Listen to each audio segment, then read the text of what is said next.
How's it? I'm Christo, and welcome to the Diamond Cornerstone. Last week I did a presentation with the University of Pretoria Faculty of Education, Center for Assessment and Evaluation. Unfortunately, there was no recording, so we're just gonna quickly run through the slides, and so you've got a video record for last week. So speaking to the University of Pretoria, it felt like a moment of coming home. 21 years ago, I left the campus, went into the real world with an honors in curriculum design, and that's what I've been doing for the past many years. And I think when I left varsity, I had more questions than answers, but you find answers in the real world. I think training itself gives you the background to actually get going and get the foundation, so you know what the right question is to ask. So with that, I designed a new model, geometry. Not so much that it's designed for education, but education actually showed me the design. If I show you a model or a theory, we argue, but if I show geometry and then we build it from there, we can actually recognize. So I'm not here to add to policy or frameworks or pedagogics or didactics. I'm here to just see how you already use the diamond, so to say, in your research, your teaching, your preparation, your running of the faculty, governance, economics, exchange of ideas, physical environment, as well as the social milieu of education. So to start, we've got to actually go back a little bit, and with that, we have to look at, I believe, the turning point for where we are now as a society was 2020. 2020 was a year of great pressure. Suddenly there was an influx of AI, alternative learning methods, teaching methods. And pre-2020, the world was slower. We were able to think linearly, very Newtonianly, mechanically. But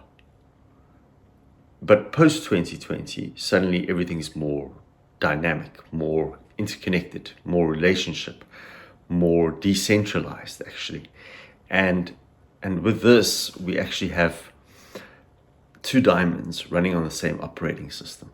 We have a gray diamond pre-2020 and a red diamond post-2020. Now, I'm going to be discussing how these actually work. And the gray one worked for me for 18 years, pre-2020. And then post-2020, as a curriculum designer, I had to change terminology, change perspective.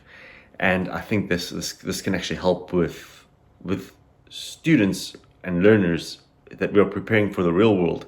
And it's a real world that has AI. It's much more decentralized. Information is freely available. And maybe this can be integrated into curriculum, into didactics, into pedagogics, just as a new framework. And if we can change how we think, we can change everything. So pre-2020, the thinking was very linear. If you look at something like architects, engineers, construction, agriculture, there's a goal, and then you make a plan, and then you do it, evaluate, and then there's feedback. And feedback doesn't always get back to the goal. In education, we actually have the same. A lesson plan runs. You have a goal, a specific outcome, and then you'll make a plan. You'll organize your teaching aids, physical environment, and then you'll go and you'll do the lesson. And then you'll evaluate the students, and you'll evaluate yourself, and we use the word assess the students, assess yourself, and then feedback, and hopefully the feedback loops back to the goal and improves it. I see this as linear, random, separate thinking, which promotes competition and conflict. Newtonian, A plus B equals C, random, maybe luck. Separate, well, we're siloed. We see this at state departments, they don't speak to each other. We see it between faculties at university campuses, but likewise, we see it in schools where the economics guys don't speak to the language guys, don't speak to the maths guys, don't speak to the sciences. And so we actually have a very separated world from around about, I'd say about age 10. A child is already separating home and church and school and maybe a sports club. Everything is separated, but actually it's one system, it's one learner. And I believe personally that what the learner reflects the classroom, reflects the school, which reflects society at large. But similarly, society at large reflects inwards to the community, to the school, to the class, to the learner. So if we can get one right, just at potential, then we'll actually get a fractal improvement of society at large. And Bookmeister Fuller says it a whole lot better than me. You never change the existing reality from within. To change something, you have to build a new model that makes the old model obsolete. We see this in intangible things like candles to light bulbs. You're not going to go back to candles. Light bulbs have replaced. We see it from cameras to a smartphone. No one's going to go back to film. Similarly, in vehicles, we're not going to go back from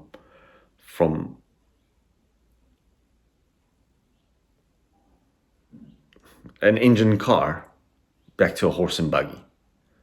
You're not going to go back from car to... Okay, and that's just how it is. We go forward. But like, if our thinking can change, then everything changes. So the diamond in its essence is literally, it's a process cycle that runs task. I mean, I just put it into a cycle. Now watch this. It's same as the other one, just we're thinking and we can see the interconnection to the next one. So a lesson plan will run specific outcomes. Then you plan your students, you'll plan for your icebreaker / introduction. Then there'll be a demonstration, explanation, repetition, evaluation. That's how I remembered it always. And so when I built a lesson, it was always, what's the icebreaker? What's the problem statement? Then I demonstrate, explain, repeat. Then the learners practice a repetition through an exercise, speech, group activity, and then you'll actually develop your exercise, your group activity. You'll develop all your aspects of your lesson, and then you'll do it. And afterwards you can assess, hey, that worked, that didn't work, the kids enjoyed this, and then you'll reflect, and you could, how well did it work? What can you tweak? And that's lessons, and that cuts character. Character is not a policy document in the foyer of the school. Character is built, character is developed, and it's only developed through actually doing stuff. And character is very nice because it's loyalty and it's trust and it's being truthful and honest and friendly and positive mental attitude. There are books on character and character development, but development only happens when you're actually in those last hours of actually getting a job done. That's why we give assignments, because it teaches character for learners. When you're playing sport, those last 20 minutes of the game, when you're tired, that's when character comes out, when grit is developed. And a beautiful thing in this process cycle is you can actually see the opposites, and opposites provide attention, but also resolution. Your task gives you your assessment criteria. How you plan, whether it's resources, teaching aids, students, learners, you'll reflect according to students and learners, resources, teaching aids. Just as you develop your teaching aids and your students, you'll learn lessons. They balance each other. True character only comes out when you do, in actual implementation, which is a beautiful catch inside this diamond. And it is applicable to research as well, just this process. Because a PhD runs, it's a project proposal is first, then it's literature study, and then you'll actually start developing your tools and your methodology, and then you'll actually go and do the research, you'll capture data, and then you'll assess the data, and that would be findings, recommendations, and future studies. And voila, this is a PhD just in the cycle. But it's also lesson plans, and it's also agendas, at least meetings, staff meetings. You can apply this cycle anywhere on the faculty, groundskeeping, school maintenance, the process cycle, and then you'll actually see the interlock between how they work. And this is where it gets really wow. Ooh, let's go the other way. Is that society consists of politics, economics, physical, and social. And politics is our governance system. It's the rules in the school. It's times when we start. It's when break is. It's just how to keep the system running. And this is aligned with let's say government and Basic Education Acts and stuff like that. And that all comes down all the way into the classroom. And that's why we have subjects like school organization and administration. You've got to know Reasonable Man Act. Okay, is this reasonable? Economics is time and money. It takes time to build an exercise. It takes money to buy a resource, a teaching aid, a blackboard, a Proxima, a whiteboard, desks and chairs. That's all economics. The physical environment is where we're actually going to do the action, and that is the classroom, under a tree, field trip. What else could we do? Where else can we go? And this has to be managed. And then there's social. It's us learning from each other, and it's pretty wild because it's the interactions. It's us reflecting on experiences, us learning from each other. We've got magazines and journals, and the whole of the internet is full of social interaction because it's a quest for how can I avoid making a mistake, but how can I also learn from someone else so as to improve? And all of this brings us to a point in the middle of either sustainability or progress. I like progress because it takes us forward, which is maybe a better center point to the spheres of society, because when society actually starts interacting, we actually synergize the silos, the fragmentation that we've created pre-2020. And the world is connected just as AI is connected, just as logistics are connected, just as education, the schools are connected. And there's interaction between schools as well as the interaction between the school and the community at large. And when you pull the whole thing together, voila, politics is who we are, our character ethic, which is how we define our task and how we plan. Which is kind of, that's wow. But you go and you read the actual definitions of politics in education. I got this from the definitions in Postlewhite and Hussein and Postlewhite's Dictionary of Education. They actually explain politics is who we are as per the culture, the milieu of the community, whether it's a communistic, whether the ideology is communism or socialism or democracy. The character ethic is how you'll define the task, which in turn is how you will plan. Economics is time and money, which is planning, development, and doing. In the physical environment, we'll do something. Right now, we're sitting actually in a physical environment watching a video. And then afterwards, you'll assess this video and say, Krista can talk, Krista can't talk. Maybe he needs better slides. Maybe, and then we'll reflect, why do I need better slides? Because my slides, personally, I try to keep it as plain as possible, because then you don't get distracted with moonshine and roses and flowers and and wild animals, and I don't use lots of video because voila. And then the social, that's us reflecting, me learning from you, you learning from me. Last week after the presentation, the first thing I did was I sent Prof. Madeira an email saying, hey, what can I improve? So she came back and she said, great presentation, well received, look at this, try this, add this. Guess what? Today, I'm already implementing, look at this, try this, add this. And this works for every single class. Not even a whole class, 45 minutes or 30 minutes, but every activity in every class. So actually, the diamond as we see it here, this geometry, is making a cup of coffee, frying an egg, implementing a crossword puzzle, a monkey puzzle, drama, speech. So writing a paragraph, writing a sentence. The cat sat on the mat. Define task, write a sentence, plan.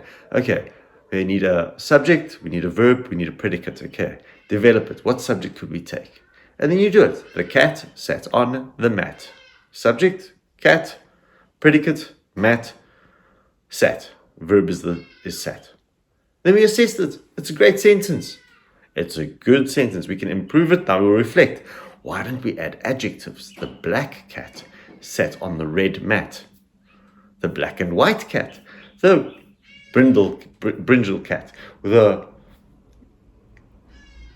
And voila. Then we learn lessons. And if you can write one sentence, you can write. Someone asked me once, what's the difference between undergraduate studies and a PhD? And I said, well, the PhD probably just forgot to stop typing. Because it's a lot of words. That's all it is. It's just a deeper going into a subject until you become a super specialist. But either. So then we reflect, learn lessons, and that's the social action. But this is pre-2020. The grey diamond served me very, very well. It's to serve society at large. No man is an island. Everything's to serve society. Peter Drucker said no organization stands in service of itself. It's always in service of society. Likewise, education is there to serve society at large. Every school is there to serve society at large. It's to empower learners so the learners can go and be in service of society. Madiba actually said it very well. He said the greatest education is the greatest weapon that we can use to change the world. Now, I don't like weapon, I'd rather say tool or instrument, and change the world, well, that's transformation. So therefore, if we can educate, we can transform society. It's a very nice balance there as well. And you'll actually notice that if we go and look at politics and economics, they're also opposite to each other. Politics is our past, which reflects into our physical environment. Economics, socioeconomics. We actually hear it in the words geopolitics and socioeconomics. Social is our quality of life. Economics is time and money. And if your economics goes up, then your social standing will go up. If you've got better money, then you'll get a better social environment, aka a better suburb. But not everybody can come and live in let's say, Pretoria East. So we can actually empower communities and just raise the quality of life in those communities. It's like South Africa's got infinite potential. We've got 4,000 shanty towns. Now imagine we can build 4,000 suburbs, 4,000 communities that actually serve society at large, serve themselves, but also South Africa at large. It would be something beautiful, or it is something beautiful. Now, the change happened for me in 2020 with the pressure. The grey diamond served me very well, but something happened. There was pressure and the linear random separate model showed itself. I've designed a lot of curriculum and I always try to see how does mining fit with agriculture. And people will think, no, they're two separate sectors. No. Mining needs to eat. The miners need to eat, so therefore we need agriculture for food security. Similarly, the mine needs wholesale and retail because it needs supplies from outside. It needs a hardware store. It needs clothes. It needs personal protective equipment. It needs healthcare, which is another sector. And so you actually get a community around the mine. And then, construction, you need infrastructure, you need place to sleep for all your miners, you need office space, you need place for your computers, you need the mining equipment, things like the elevators and stuff, that goes under construction. But likewise, so you got to, and you need housing. So you need to build a whole community around the mine with healthcare and wholesale and retail and construction and agriculture just to keep a mine going. But that's community development. But okay, so that's how the interlock actually happens. But so post 2020, I saw the red diamond, where politics always serves the past. You'll actually see in the way they write laws, then suddenly there's a variation to the law and then an addendum to the law. Whereas if you have a vision, a point in the future, then you can anticipate towards there. Ideas move faster than time and money, aka exchange has changed. The physical environment, right now we're actually talking in a cloud, so our context has changed. And society always changes, so that's evolution. Lots of little adaptations gives us evolution. And this is actually where I found that maybe the most important thing to teach from the whole diamond for learners is awareness of what is around them. And it starts with the teacher. They've got to be aware of the physical environment. They've got to be aware of which learners are they going to be teaching. They've got to be aware of the weather changes. Maybe there's a flood, maybe there's a wind, maybe there's a cold front coming in, maybe there's snow today. And then from knowing the variables, you've got to anticipate. You've got to anticipate a power outage. You've got to anticipate a sick kid in your class. You've got to anticipate that first period, X happens. But the period before break, learners want to get out to get to break. But the last period, learners are tired and they want to leave school. So you've got to anticipate how you're going to adjust your class to match the learners as per just the time of the day. Accountability. Well, we live in a very scarcity-driven milieu, which is kind of funny because humans are the only scarcity-driven species on the planet. If you plant a tree, it's going to give you fruit. Whereas for us, it's scarcity and accountability. Now, inaction is an action. So therefore, someone should be held accountable. If you're paying a teacher and the teacher is never in class, then the teacher is going to be held accountable because the kids aren't learning. But if there is good exchange in the class of ideas, knowledge, comprehension, application, analysis, synthesis, then abundance will flow. Good essays, good exercises, good maths results, good science results. And that's the difference between the accountability and abundance. And then adaptability. Hey, life changes. Summer, winter, you're going to change your clothes. First period, last period, you're going to change your teaching style. You have to adapt. We change our food between, let's say, breakfast, lunch, and supper because you need different calories for different times of the day. We change our transport if we move from where the destination is. If it's 100 meters down the road, you might take a walk. But if it's a shop a little bit further, then you'll maybe take a vehicle or a taxi. You adapt. We adapt. Yeah, we change. So welcome to evolution. And that's what actually happens. If we have a positive vision, then we will evolve towards that vision. And so on the three-dimensional side view, you'll actually see accountability, gray diamond, and the red diamond. And you're already doing this. You're doing this in how you plan to get from home to work in the morning. You're already running the cycle. You're already doing this when you fry an egg, when you mix cement, when you write a thesis, when you plan a class. And if it's working well, then we're in the red diamond. So it's just the geometry that I'm showing here. The didactics stay the same. The pedagogics will stay the same. Just it won't be linear. It'll be cyclical, integrated, systematic. And this promotes cooperation and mutual service.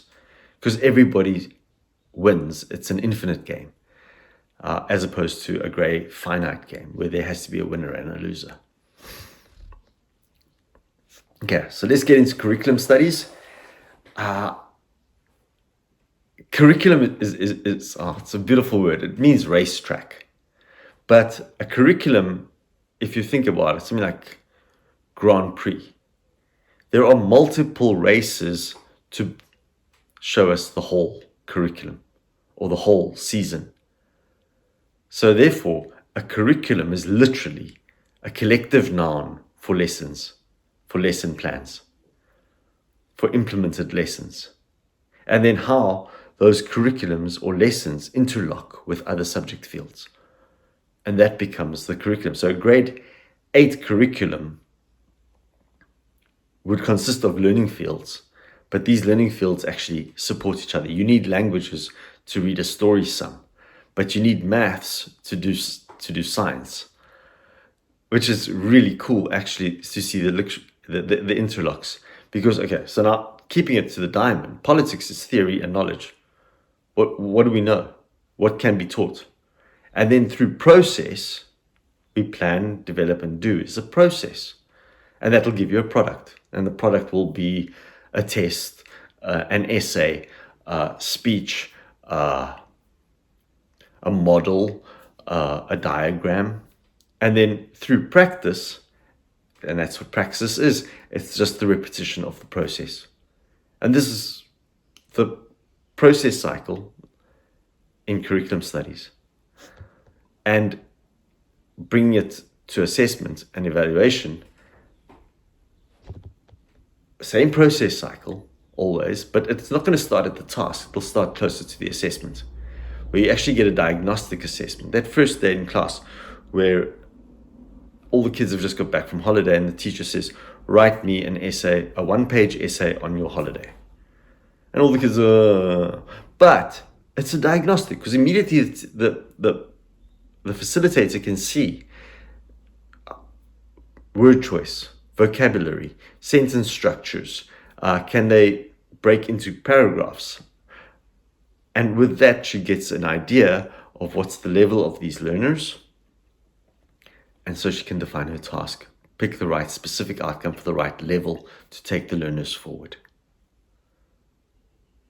Remember, education is the guiding of learners from a point of not knowing to a point of knowing. Remember, learners do not know what they do not know. It's humbling to realize I do not know what I do not know. And that's why I've had to test, evaluate, follow process, learn lessons from myself and from others. Okay, and then once you've got outcomes, you can actually implement a lesson, and all your exercises, models can be used as formative assessment. How is the progress going? How are we molding these diamonds? Because every learner is a diamond, every class is a diamond, every lesson is a diamond.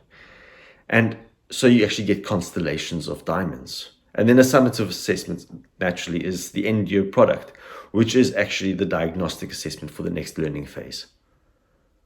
And so the diamond actually becomes a new lens for us to see education, but also society at large. Because if you put this into governance, then suddenly government at municipal level will define the task: piping, maintenance, roadworks, economic development. There's another one, risk management for, let's say, disaster management. And so actually your whole community changes because the municipality sees the interlock between all these departments. There's finances in a municipality. Things that prevent the diamond from working is if let's say you're running old policy that doesn't match your environment, your school anymore. Let's put it this way: if a school went from one language to multiple languages, then the policy will have to adapt. Likewise, if it was a boys' school and becomes a mixed school, boys and girls, you're going to have to adjust your policy. So if your policy doesn't match the environment or the situation, then you've got to change your policy. If your exchange or your economics is extractive, aka corruption, theft, all the bad things, that's why we've got the character ethic built in, because if you're lying, cheating, stealing, you're actually taking energy out of the system. And then the school's gonna have to be bailed out again. The classroom, someone's gonna have to come in and do corrective action. It's built in. Another place where it doesn't work is if you've got the wrong school, or I like to think of a business here, wrong business in the wrong location.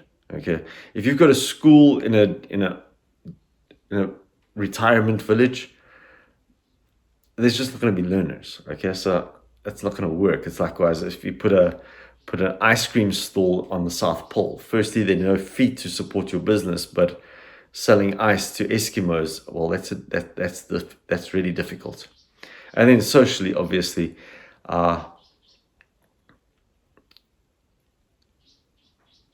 if it's socially not compatible.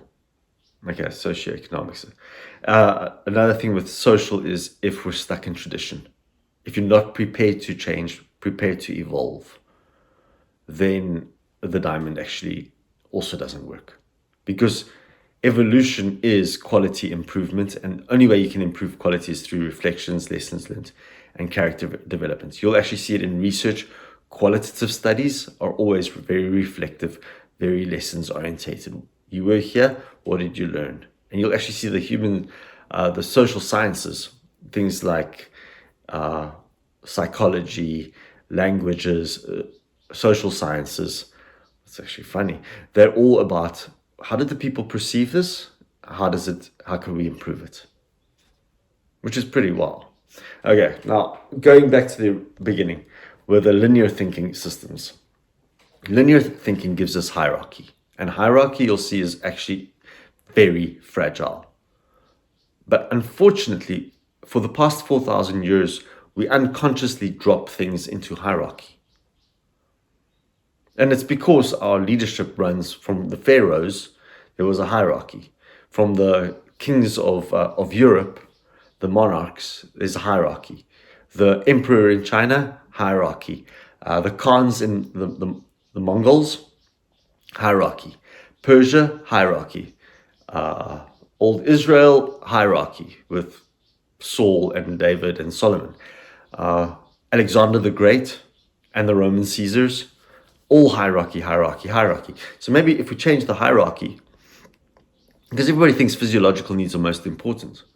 But in a world of AI and technology, and those should be givens, the municipality should be delivering those already, so that we can all get to a point: safety and security, love and belonging. Imagine if everybody just felt loved and they belong. The whole world would be a different place. It would be beautiful. Watch this, income. Everybody's so paranoid with the income triangle. But why must there be so many poor if we could have a massive middle class? A country with a middle class like that will have a massive tax base, massive improvement, massive delivery. And then all of a sudden, if you take this and you look at the Maslow hierarchy, you'll actually see physiological needs disappear because the municipalities will be delivering water, sanitation, and the people will play. If the stage is set, people play. If the field is out there, people will plow it, people will plant it, people will grow it. People are ingenious if they have the right opportunities. Okay, now coming into education, we've got Bloom's taxonomy. Knowledge is so information is abundant. You can type in anything on a Google search now, and 3 AIs will be answering you, from how to fix a septic tank to an oil filter on a Mercedes-Benz W202, to underground mining machines, to PPE. In your classroom, the information is available. There are books on shelves, there are cell phones, there are iPads. The information is available. The big question that we have to teach is comprehension and application. Because every single career choice, whether it's product oriented or service delivery, everything comes down to you get paid to apply. You don't get paid for your knowledge. You will not pay a doctor for knowledge. You pay him for application. Did he give you a prescription? Did he give you advice with regard to lifestyle choices? Did he give you advice regarding diet? You're paying him for that because he's got the knowledge, he's got the comprehension, but he's got to apply it to your situation. Likewise, when we teach, you as a teacher get paid to have a lesson plan and implement the lesson plan and then assess. Assess yourself and assess your learners. That's application of education. We can know everything about Vygotsky and Bloom and scaffolding and curriculum design methodology and spiral plans, but if we're not applying them, afterwards we analyze and synthesize and grow and improve. And you'll actually see that this can also fit into a diamond cycle. It's actually kind of wow. But that's what it's about. And then to conclude, we get a choice. We can either try to make linear random separate thinking work again in a much faster, decentralized, fully synthesized world, and AI is getting faster. So we've got to catch up. We've got to catch up to our own creation, which is kind of wow. But we've got communities to build, and we've got, the potential is infinite. But it all starts with education, and actually starts in the classroom, and it starts at that micro introduction or icebreaker to the class. Education is inspiring. We get a choice though. Do we want to move from hierarchy to a split hierarchy where we have super rich and everyone else is poor? Or we build a society, a community with a very strong, balanced middle? Because everybody can fit there. There's enough abundance going to be flowing now.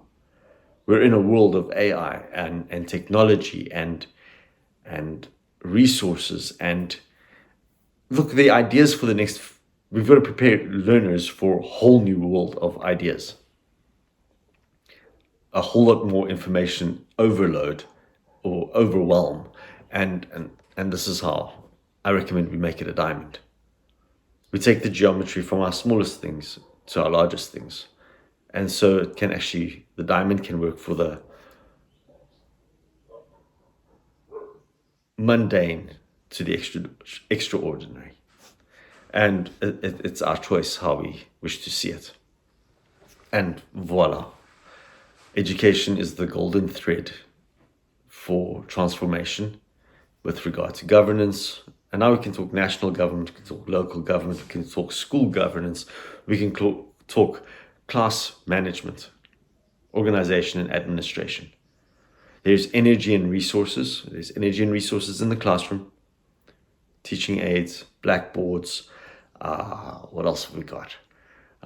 Textbooks, written books, iPads, smartphones, and these have to be managed. And then environment and environmental stewardship. Well, we've got climate change at the moment, and we've got environmental damage, so we're going to have to figure out how to get that going and how to actually take back. And then the social aspect is responsibility, education, and citizenship. And I believe from the classroom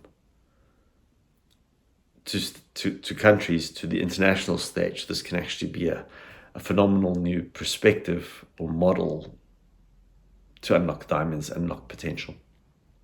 Because iron sharpens iron, diamonds cut diamonds, so one person teaches and trains his friend. Okay, these are my books.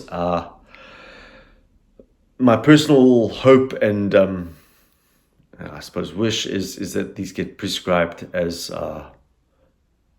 foundation works for undergraduates and postgraduates, and then also for school teachers who are already in practice, realizing that they're working hard, but something is working against them as well. So there's curriculum and flow, assessment basics, and assessment evolution. They're loaded with how the diamond actually just fits in more and more in curriculum as a large perspective, but also assessment as a day-to-day activity. I believe that we should be teaching process cycle to kids. A lot of kids don't. The dopamine is so overloaded on cell phones nowadays. There's always entertainment, and kids have forgotten how to get into process. Whether it's frying an egg, starting a lemonade stand, doing entrepreneurship. You can start entrepreneurship at age 10. You can do a lemonade stand. You can bake scones. You can bake muffins. You can plant a vegetable patch and then sell it. You can sell carrots. And that's basically what I did with Diamond Kids. And then to upgrade it, I wrote the Parent Facilitator Guide, all about process thinking, agency, diamond literacy for children. That's to get to, and in the Facilitator Guide, I actually gave examples with regard to urban living, peri-urban, which would be neighborhoods, and then rural, but then also shanty towns, because that is a phenomenon of Africa, and actually not Africa, of the developing world. So, and then these are my anti-collapse. I believe society is running for a collapse, like the 6th major extinction event due to environmental damage, climate change, friends, enemies, and our inability to adapt. And this is where I actually deal with those, and how the diamond actually can change our perspective to not avoid collapse, but reignite humanity's endeavor to actually be human. And these are my community development ones. Diamond Governance was the original 2008 version. And then last year, beginning of this year, I completed Diamond Civilization, which is the, it's how to build towns, how to build cities, how to actually get development from a local level to a national level. Okay, and these are my contact details, and thanks very much for the opportunity to share my perspective with you. And this is on my YouTube channel, so you can actually go hear me talking about diamonds for hours. There are lots of videos here, and many blessings. The stone rejected by the builder will be the chief cornerstone, and I recommend we make that a diamond. So many blessings for the day.